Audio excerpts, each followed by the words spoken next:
Market and innovate. This is the second two big responsibilities of leadership, is to market and innovate, to continually seek faster, better, cheaper, easier ways to create and keep customers. Is marketing and innovation are the only things that get results in business. And innovation means that whatever you're doing today is already obsolete. You've got to be doing something more, different, better, faster, cheaper, more convenient, superior tomorrow if you want to eat. And so it's really important for us to never become complacent, to slip into that comfort zone. You'll notice today that all the great breakthroughs are coming from small and medium-sized companies, not from the big companies. Microsoft was the giant of the world 10 years ago, and then along comes Facebook. Why didn't Microsoft come up with a Facebook? And then Apple had 3% of the market 10 years ago. Today they have just under 10%, and their market capitalization on the stock market is second biggest in the world. The biggest in the world is Chevron. And Apple's market cap has gone from literally minuscule to being the second biggest in the world. It's worth hundreds of billions of dollars. Because what they did is they kept innovating and finding new ways to market. And you need to do the same thing. One of the smartest things you do is you look around and see who is really doing well in the marketplace and what are they doing that you can copy. Let me give you a suggestion. It's not in here, but it's a sidebar. Admire your successful competitors.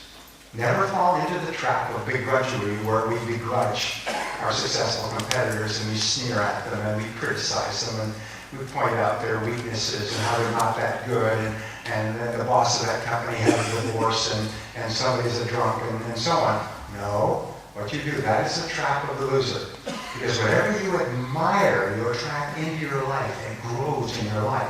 So take your most successful competitors and admire them and say, isn't that wonderful that they are doing so well? It means that I can do well as well.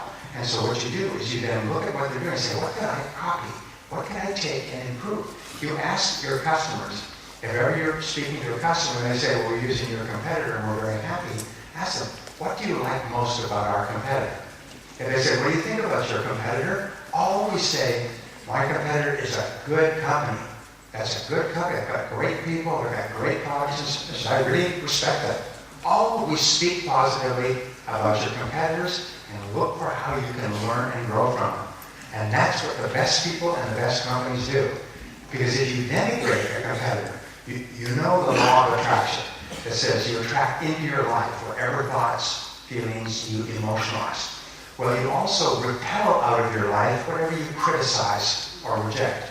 So if your competitors are doing great things and you criticize them, you repel, like this law, you repel out of your life any opportunity to learn from them to help your business become better. And sometimes you can take one thing your competitor is doing and improve on it and transform your own business. And pretty soon your competitors will be copying you. So never criticize a competitor. Always admire them if they're doing better than you. And always speak well of your competitors. Remember, there's a rule, another sidebar to the sidebar, and the rule is that everybody knows everything. Eventually, everybody knows everything. And there is a law of rumors that says, whatever you say to anybody will be relayed back to the worst possible person who can hear it with the speed of summer lightning. If you know what I'm talking about. You make a casual comment to someone at a party, and the next day you hear from someone on the other side of the city who heard that you said this about them at this party to this other person. How on earth did they hear that? It was just a casual comment that you dropped. So always remember, everybody knows everything. So therefore, when you say anything, imagine it's going to be published on the front page of the paper tomorrow. And what you do is you just bite your tongue. Even if you feel strongly about something, just keep it to your own damn self. Okay? Resist the temptation to let it all hang out, because it's going to get back to the worst person who can possibly hear it. By the way, when you're talking to a customer and you speak positively about your competitor who they are using, your customer thinks much more highly of you and respects you as a professional and respects your offer. It must be a better offer.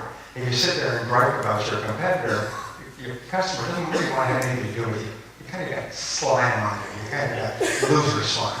Only losers go around whinging about their competitors. Winners are very happy about their competitors. And here's a way of handling this. When somebody says, we really like your competitor, how do you compare? We can say, well, our competitor is a wonderful company, very successful, been in business for a long time. I know some of the people over there, they're great, these people. We take a slightly different approach to how we deal with our customers. It's different from our competitors, and we think it's better. And let me show you, explain our approach. So you'll always explain the difference is that your approach, in your estimation, is better for your customers than theirs.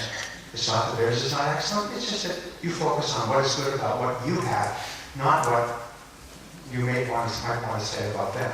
And your customers will always see you as a professional and be open to learning. Well, maybe there's a better way to achieve the goal than the competitor that they're using.